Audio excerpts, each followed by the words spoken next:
Football coaches get fired for losing games. But the ones who last, who build dynasties, who change programs, aren't just better at football. They're built differently, psychologically. Number one, they're obsessed with control, in a sport that can never be fully controlled. Football is the most controlled sport in the world. Every play is designed in advance. Every player has an assignment. Every scenario has been rehearsed. The preparation is exhaustive, total, obsessive. And then the ball is snapped, and none of it goes exactly as planned. A lineman slips, a receiver runs the wrong route. The other team does something you didn't account for. In a single second, weeks of work can unravel. This is the central psychological paradox of football coaching. No sport invests more heavily in control, and no sport is more ruthless about reminding you that control is ultimately an illusion. For most people, this level of unpredictability would be maddening. For the football coach, it is the entire point. The coaches who last, who build dynasties, who win consistently over decades, are not the ones who achieve control. They are the ones who develop a specific psychological relationship with the impossibility of it.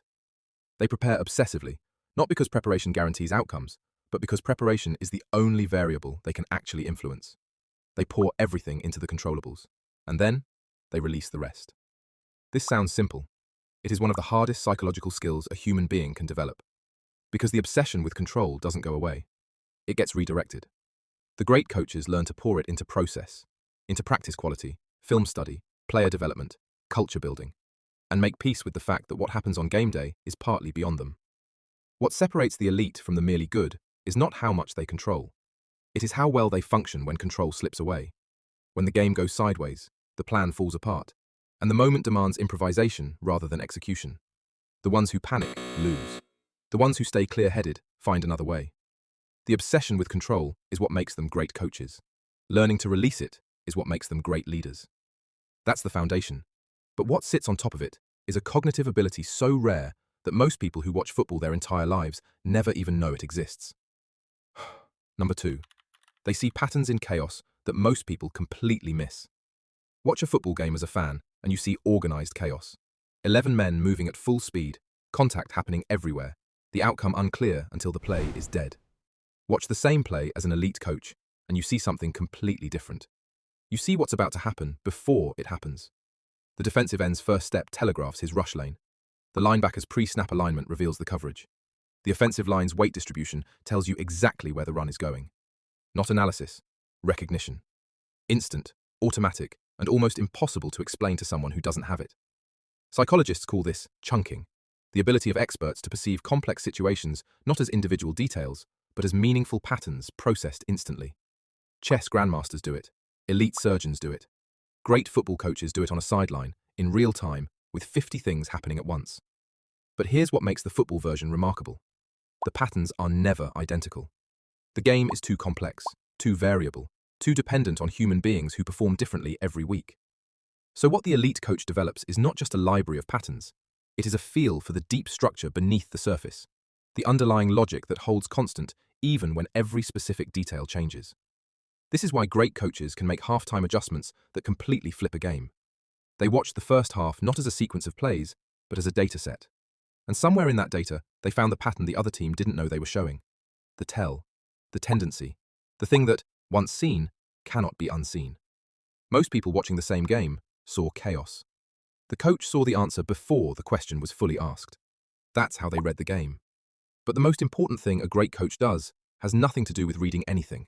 It happens long before the ball is ever snapped. Number three, they build people up in ways that go far beyond the game. There is a version of football coaching that is purely technical. Schemes, assignments, execution.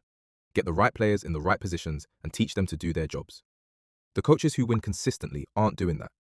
They're in the business of human development, and the football is almost secondary. The great coaches understand something that takes most leaders a lifetime to learn. Performance is downstream of psychology. What a player does on Saturday is almost entirely determined by what is happening inside him the rest of the week. His confidence, his sense of belonging, his belief that the person leading him sees something in him worth developing. You cannot scheme your way around a player who doesn't believe in himself. This is why elite coaches spend so much time on things that never appear in a box score. The conversation after a bad practice that tells a struggling player exactly what they need to hear. The decision to give a young man responsibility before he's proven he can handle it, and the support that makes sure he rises to it. The culture built so deliberately that players who leave the program carry it with them for decades.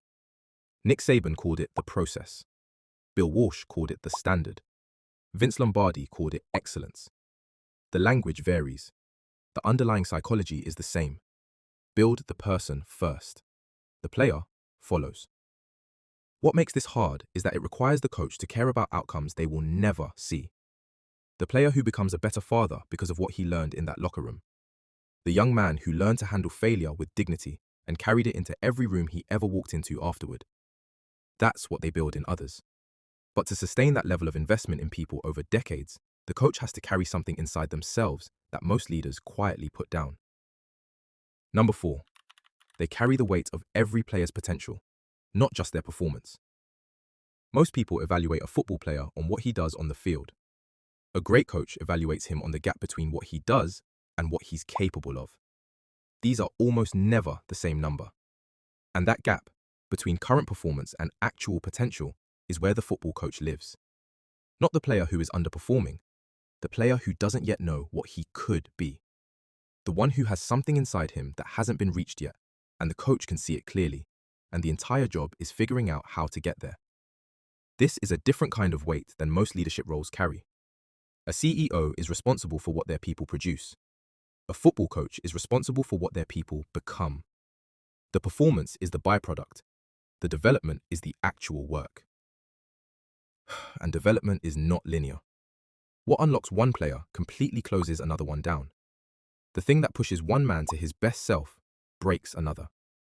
The coach has to carry a constantly updating model of what each player needs, today, this week, at this exact point in his development, to get there.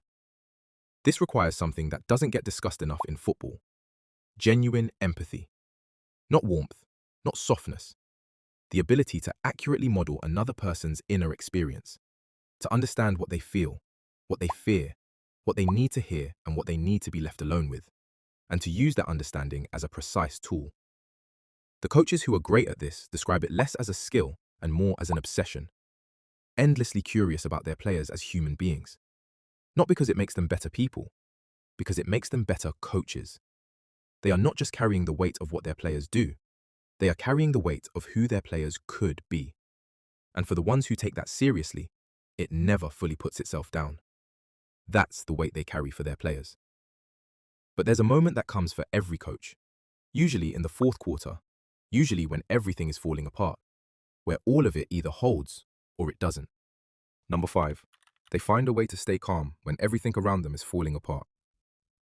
Fourth quarter, 2 scores down, 3 players hurt, the crowd is hostile, the quarterback is in his head, and 60,000 people are watching the coach's face. This is the moment that separates good coaches from great ones. Not the scheme, not the timeout, not the play call, the face. Players watch their coach the way children watch a parent during a thunderstorm. Not for information about the weather, for information about whether to be afraid.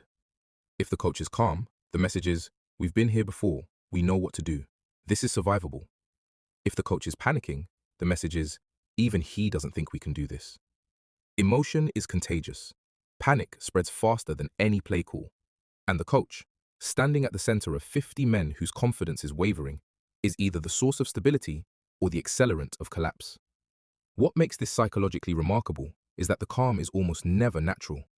The great coaches feel everything: the urgency, the frustration, the fear of losing. They are human beings with nervous systems that respond to threat the same way everyone else's does. The difference is what they do with it.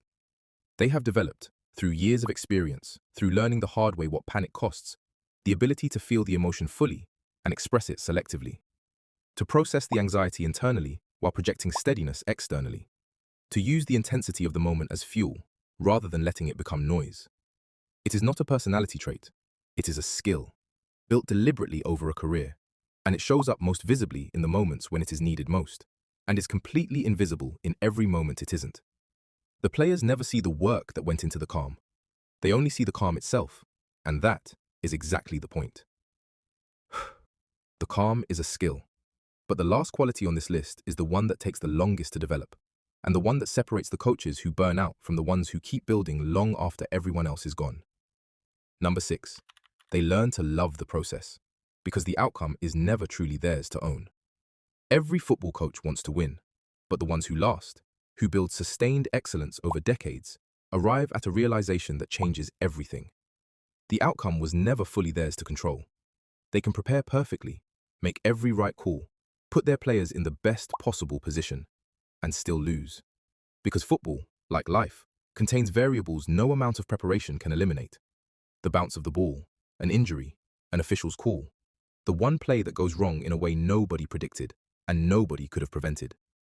A coach who measures himself by outcomes is at the mercy of forces he cannot control. And a person at the mercy of forces they cannot control is always one bad bounce away from a crisis. The coaches who solve this problem solve it the same way. They shift their satisfaction from the outcome to the process. They fall in love, genuinely, not as a coping mechanism, with the daily work of getting better. The 6 a.m. film session, the practice rep executed perfectly. The player who finally understands something he couldn't grasp last week. These things are theirs, fully. No opponent can take them. No bad bounce can erase them. This is not resignation. The process-oriented coach wants to win as badly as anyone, but he has located his sense of self in something the scoreboard cannot touch, which means he can pursue victory with everything he has, without needing it for his psychological survival. The great ones describe this shift not as a decision, but as an arrival. Through enough wins that didn't satisfy, and enough losses that didn't destroy them. Through the slow accumulation of evidence that the building was more sustaining than the having built. The outcome belongs to the game. The process belongs to the coach. And the coaches who truly understand that, not as a philosophy, but as something they feel in their bones, are the ones still standing, still building, long after everyone else has walked away. They don't just coach the game, they have learned to live inside it. This is what football looks like from the inside of a mind that has spent a lifetime learning to do one of the hardest jobs in sports. And once you see it, you cannot watch the game the same way again. And if you're curious to explore more angles on the complexities of people, click the link on the screen to watch my next deep dive. If you enjoy grappling with these weighty topics, consider subscribing to catch